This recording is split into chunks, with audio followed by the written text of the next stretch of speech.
ज्योतिष और जीवन में आपका स्वागत है। श्री गुरु चरणों में नमन कर श्री गणेश की वंदना करता हूं। कृष्णम वंदे जगत गुरु। श्रीमद् भगवद गीता का 12वां अध्याय भक्ति योग के नाम है इस अध्याय का। सामान्य रूप से देखा जाए तो भक्ति के 2 मार्ग हैं। प्रधान रूप से भक्ति को 2 भागों में विभक्त, और एक मार्ग है साकार भक्ति और एक मार्ग है निराकार भक्ति। अर्जुन श्री कृष्ण से पूछते हैं कि आप ये बताएं कि कौन सा मार्ग श्रेष्ठ है। इस अध्याय में भगवान कृष्ण स्पष्ट करते हैं कि साकार भक्ति ही श्रेष्ठ भक्ति है। और इसी अध्याय में आगे भगवान कृष्ण कहते हैं, यो न हृष्यति न द्वेष्टि न शोचति न कांक्षति शुभाशुभ परित्यागी भक्ति मान्य समय प्रिय। जो किसी प्रकार की किसी भी कोई भी घटना विशेष घटे प्रसन्नता की, तो उसमें विशेष प्रसन्न नहीं होता, किसी से कोई द्वेष नहीं रखता, किसी बात का शोक नहीं करता, और शुभ अशुभ जो भी कर्म उससे हो जाएं सबका परित्याग करता है। सामान्य रूप से होता क्या है? होता यह है कि हमसे किसी भी प्रकार की कोई गलती हो जाए, हम उसे याद नहीं रखना चाहते, उसके फल की कामना नहीं करते। कोई खूब शुभ कर्म, किसी भी तरह का शुभ कर्म, किसी की कोई सहायता, दान पुण्य आदि, उसके फलों की कामना करते हैं, उन सफलों की, उसके शुभ फलों की आकांक्षा रखते हैं। भगवान कृष्ण कहते हैं कि जो सबका परित्याग करता है, जो शुभ हुए उनका भी और जो अशुभ हुए उनका भी, ऐसा भक्त मुझे प्रिय है। समशत्रो च मित्रे च तथा माना अपमानयो शीतोष्ण सुख दुखेषु समसंग विवर्जितः तुल्य निंदा स्तुतिर्मौनी संतुष्टो येन केनचित् अनिकेत स्थिरमतिर भक्तिमान में प्रियो नरः। 12वें अध्याय में भगवान कृष्ण ने ये जो कुछ कहा, अगर इस पर कोई व्यक्ति इस पर का अनुसरण कर ले, जो वो आज है, जिस पल ये बात समझ में आएगी उसी पल वो परिवर्तित हो जाएगा। हम कुछ भी करें, घी का दीपक लगाएं, गाय के घी का दीपक लगाएं, शुद्ध गाय के घी की व्यवस्था करें, और इन श्लोकों का हम पाठ नहीं करें, मंत्र की तरह जप करें, लेकिन ये ध्यान नहीं दें कि ये कह क्या रहे हैं, अर्थ क्या है इसका, और हमें करने क्या चाहिए इस पर, तो चाहे जीवन व्यतीत हो जाए, कोई परिवर्तन जीवन में आने वाला नहीं, कोई शुभ फल इसका मिलने वाला नहीं। और यदि समझ लें तो परिवर्तन में कुछ भी समय नहीं लगता। वो कह रहे हैं समशत्रो च मित्रे च, जो समभाव रखता हो शत्रु में और मित्र में, माना अपमानियो, मान में अपमान में, शीतोष्ण, शीत यानी सर्दी, उष्ण यानी गर्मी, सर्दी में गर्मी में, सुख में दुख में, सुख दुखेषु समसंग विवर्जित, जो समान रूप से व्यवहार करता हो, समान रूप से अवस्थित रहता हो। तुल्य निंदा स्तुतिर्मौनी, तुल्य यानी बराबर, निंदा यानी बुराई, स्तुति यानी प्रशंसा।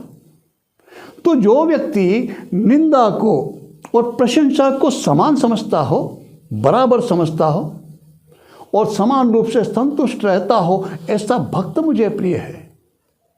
होता क्या है? होता तो यह, कोई हमारे साथ किसी भी प्रकार का थोड़ा सा पक्षपातपूर्ण व्यवहार कर ले हमारे हित में, हम उसे अपना मित्र समझने लगते हैं। और कोई हमारा कार्य ना करे, चाहे वो अपनी जगह सही हो, हमारा कार्य अनुचित हो, लेकिन उसने नहीं किया हमारा, हम उसे अपना शत्रु समझ लेते हैं। प्रशंसा यदि कोई कर दे तो हम भूल जाते हैं जैसे किसी ने हवा भर दी हो, और यदि कोई बुराई कर दे तो हम अपने आप से आपे से ही बाहर हो जाएं। ये जब अवस्था रहती है, इस अवस्था में कोई परिवर्तन नहीं होता, तो इस गीता पाठ का, इनका जीवन भर पाठ करने का भी कोई परिणाम होने वाला नहीं। लेकिन यह बात समझ में आ जाती है, हम सबके साथ समान व्यवहार करें, परिस्थितियां चाहे अच्छी हों या बुरी हों, सुख की हों या दुख की हों, समान रूप से अवस्थित रहें। किसी ने प्रशंसा की है तो की होगी, उसमें कोई रस लेने की आवश्यकता नहीं, और किसी ने यदि निंदा की है, बुराई की है तो की होगी, उससे व्यथित होने की आवश्यकता नहीं। जो व्यक्ति इतना व्यवस्थित हो जाता है, उसे कौन दुखी कर सकता है? और वह तो फिर प्रिय हो ही जाएगा। किसका? परमात्मा का, परमेश्वर का, भगवान कृष्ण का। वो कहते हैं मैं ही कृष्ण, मैं ही परमात्मा। तो गीता के जो अध्याय हैं, जो उनमें श्लोक हैं, उनके केवल पढ़ने भर से, पठन से काम नहीं चलेगा, उनका अनुसरण भी करना है। यदि हम जीवन में उनका अनुसरण करते हैं, उनको अपने व्यवहार में लाते हैं, निश्चित रूप से श्रीमद् भगवद गीता जीवन परिवर्तित करने की क्षमता रखती है, जीवन के प्रत्येक क्षेत्र में। 13वां अध्याय, क्षेत्रज्ञ विभाग। क्षेत्रज्ञ विभाग योग नाम है इस अध्याय का।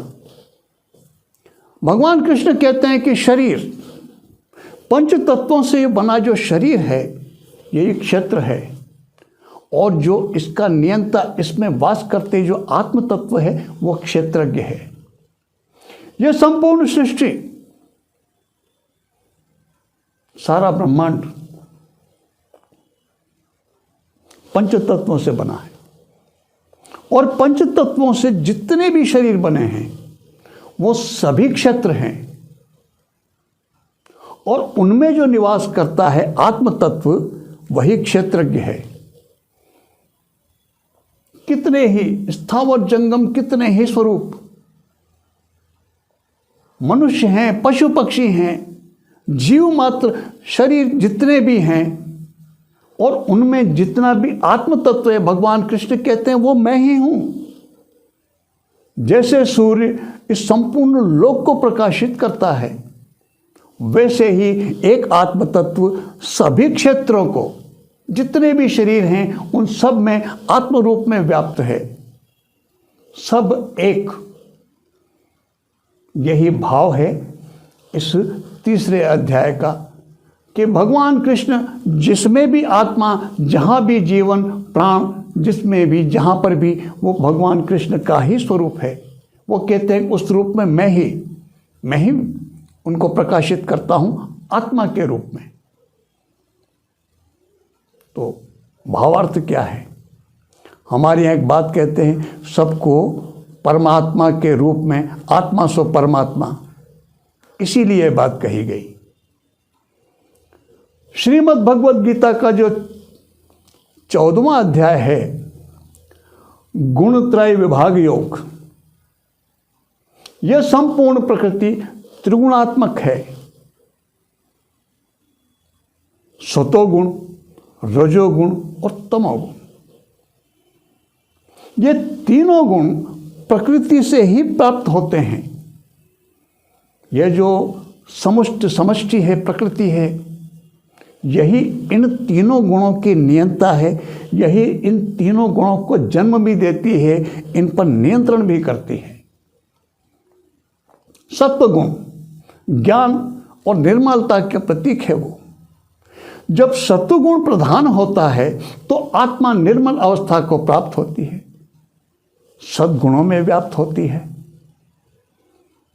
किसी तरह की कोई सांसारिक विशिष्ट कामनाएं उसकी नहीं होती, वो माया मोह में नहीं फंसती। ज्ञान जब उदय होता है और सतोगुण में ही ज्ञान तत्व उदय होता है, इसलिए सतोगुण की महत्ता है। जितनी भी सांसारिक कामनाएं हैं, जितने भी राग रंग हैं, जितने भी सांसारिक सुख भोग हैं वो सब रजोगुण के लक्षण हैं। जब रजोगुण जागृत होता है तो मन में लालसा, इन सांसारिक कामनाओं के प्रति मोह उत्पन्न होता है और इनकी सृष्टि भी रजोगुण के कारण ही होती है। तमोगुण, प्रमाद, आलस्य, क्रोध, अहंकार, जितने भी दुर्गुण हैं ये सब के सब तमोगुण के प्रभाव से हैं। जब तमोगुण जागृत होता है तो व्यक्ति इन दोषों से ग्रसित होता है। तो जो प्रमाद से ग्रसित होगा, जो अहंकार से पीड़ित होगा, जो राग द्वेष से पीड़ित होगा, उसकी सद्गति कैसे हो सकती है? इन गुणों का प्रभाव और इन गुणों का लाभ क्या है? इन गुणों के प्रभाव जब समझ में आए तो जिस व्यक्ति की सतोगुण की अवस्था में जिसका प्राणांत होता है, जिसको मृत्यु होती है, अर्थात मन की निर्मल अवस्था में, मन के ज्ञान तत्व के उदय की अवस्था में, आत्म तत्व में जब ज्ञान उदित हो, उस समय प्राणांत हो, तो व्यक्ति को सद्गति प्राप्त होती है। हम उसको स्वर्ग की प्राप्ति कह सकते हैं। और किसी व्यक्ति की यदि रजोगुण प्रधान, उसका सांसारिक में ही जितने संसार, माया मोह, धन संपत्ति है, परिवार मोह है, अपने परायों में, इनमें जिनका मन अटका हो, लालसाएं सांसारिक भोगों की, और उस अवस्था में यदि किसी के प्राणांत होता है तो वो रजोगुण के जागृत की अवस्था में प्राणांत होता है। ऐसी स्थिति में उस व्यक्ति की आत्मा को इस संसार में पुनः मनुष्य योनि प्राप्त होती है, सांसारिक कामनाओं की पूर्ति के लिए। और जब तमोगुण का प्रभाव हो, आत्मा पीड़ित हो, अंत समय में भी जो क्रोध से, अहंकार से, दूसरों के प्रति द्वेष भाव से, प्रमाद से, इनसे पीड़ित हो, और इस अवस्था में यदि कोई मृत्यु को प्राप्त हो जाए तो फिर उसको अगला जीवन वो निकृष्ट योनियों में, कीट पतंगों में, पशु पक्षी आदि में उसको अगला जन्म प्राप्त होता है। और कहते हैं कब, कोई नहीं कह सकता। किसी भी पल और किसी भी क्षण, प्रत्येक क्षण जीवन का अंतिम क्षण हो सकता है। इसीलिए हमें सदैव सत्व गुण की अवस्था में रहना चाहिए, मन से निर्मल अवस्था में रहना चाहिए, आत्म तत्व को निर्मल और सांसारिक कामनाओं में उतना लिप्त ना करें। कार्य करें, करना है, लेकिन कर्तापन का भाव ना हो। जो कुछ किया सब उसको अर्पित, यही भावना ये सतोगुण के प्रधान गुण तत्व को बनाए रखने में सहायक हो जाता है। ये भाव, निर्मलता, ज्ञान तत्व का उदय, इस अवस्था में कभी भी वो क्षण आ सकता है। ऐसे व्यक्तियों का अगला जीवन, उसकी जो गति है वो कभी भी गलत नहीं हो सकती, बुरी नहीं हो सकती, सद्गति को ही प्राप्त होगा। यही भेद, यही है भेद तीनों तत्वों का, तीनों गुणों का, सतगुण का, रजोगुण का और तमोगुण का।